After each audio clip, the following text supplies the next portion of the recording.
Okay, if you love a massive, completely unpredictable sports narrative, you are absolutely in the right place today. We're unpacking the wild ride of the Sunrisers Hyderabad franchise in this explainer. We're talking incredible underdog rises, shocking falls, and literal billion rupee resets. It's a story that's got the whole shebang. Right off the bat, let's look at the central paradox of this team. Think about it. How does a squad that literally shut down arguably the greatest T20 batting lineup ever end up letting a guy like Rashid Khan, an absolute T20 cheat code, just walk away? It's a mind-boggling case study in how to build and maybe even break a sports franchise. So here is our roadmap for today. 1. Born in Orange. 2. The 2016 Championship Miracle. 3. Legends of the franchise. 4. The Rashid Khan blunder. And 5. A new era begins. Let's jump right in. Part 1. Born in Orange, rising from the ashes of the Deccan Chargers.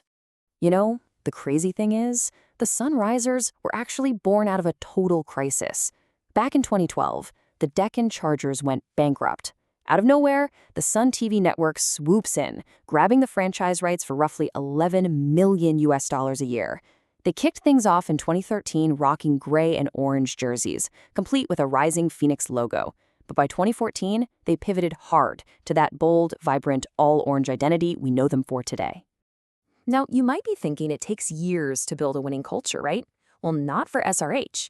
Inheriting a solid core group, they hit the ground running and reached the playoffs in their very first season. They showed up and proved they were there to win right out of the gate. Which brings us to part 2, the 2016 Championship Miracle, unstoppable force versus immovable object. To really get the magic of 2016, you have to understand the locker room vibe. David Warner, their captain at the time, later said he was so proud of all the people involved, calling it a big family effort. It wasn't just a bunch of superstars. They had this tight-knit familial bond that made them punch way above their weight. In setting the stage for the final, it was an epic clash of titans. Virat Kohli was having a literally godlike season for RCB, piling up an insane 973 runs. That is just unheard of. But right there with them, David Warner absolutely carrying the Sunrisers with 848 runs and 950s of his own. Two captains, parallel brilliance going head-to-head. So we get to the final. SRH puts up a massive 208, but RCB comes out swinging, cruising to 114 runs in just 11 overs. But then, the Sunrisers' bowling attack just flips a switch. Chris Gayle falls to Ben Cutting in the 11th over, then Virat Kohli goes down to Barinder Shran in the 13th, and right after that, the extremely dangerous AB de Villiers gets taken out by Bipul Sharma in the 14th. Bam, bam, bam. In the span of a few overs, they completely neutralize the most terrifying top order in T20 history. That monumental fight back earned them a victory by a razor-thin margin of just 8 runs. To defend a total against that RCB lineup in their own backyard in Bengaluru, incredible. It cemented their first championship and proved the old saying, batters win matches, but an elite bowling attack wins you tournaments. And if you want to know exactly how they pulled it off, get this. A whopping 34.47% of all the balls they bowled in 2016 were dot balls. That's more than 1 in every 3 pitches where the batter couldn't score a single run. It was just absolute suffocating discipline. Part 3. Legends of the franchise. The core that defined an era. Look, you simply cannot talk about the Orange Army without talking about these two guys. David Warner racked up over 4,000 runs for them, including 40 half-centuries. Meanwhile, Bhuvaneshwar Kumar, Bhuvi, was an absolute wizard with the ball, snagging over 118 wickets and winning the purple cap twice. Those aren't just good stats, those are franchise-defining numbers. Actually, taking a closer look at Warner in 2016, he personally scored nearly 32% of all the runs the entire team made that year.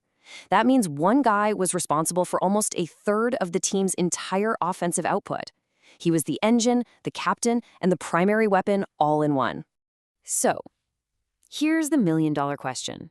How on earth does a team this successful end up losing its biggest stars? First, Shikhar Dhawan leaves. Then David Warner gets stripped of his captaincy, dropped, and exits in 2021. It's a series of management decisions that honestly still have fans scratching their heads today. Which leads us directly into part 4, the Rashid Khan blunder, a heated Reddit debate. All right, let's talk about the 2022 mega auction because things got incredibly tense. Management decided their top priority was retaining Captain Kane Williamson, valuing his tactical brilliance and leadership. But the fans, man, the fans were absolutely gutted to lose Rashid Khan. If you look at places like Reddit, they were calling it the biggest mistake in the team's history. And honestly, the fans brought the math to back it up. Even compared to a total legend like Boovie, Rashid Khan's numbers were just from another planet. We're talking an economy rate of 6.33 and an average of 20.55. In modern T20 cricket, those stats are a literal cheat code. You just don't let a guy like that walk away. But playing devil's advocate here, there is another side to the story. Rashid's own agent came out and said the reason to leave wasn't actually about getting a better offer.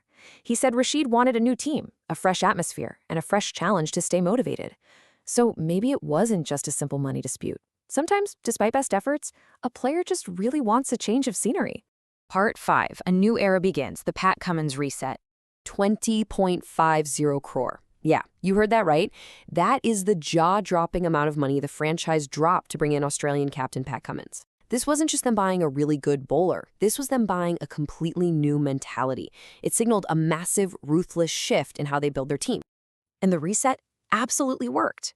You take Cummins' fearless leadership, combine it with retaining an absolute powerhouse like Heinrich Klaassen in the middle order, and then you add the explosive Travis Head at the top.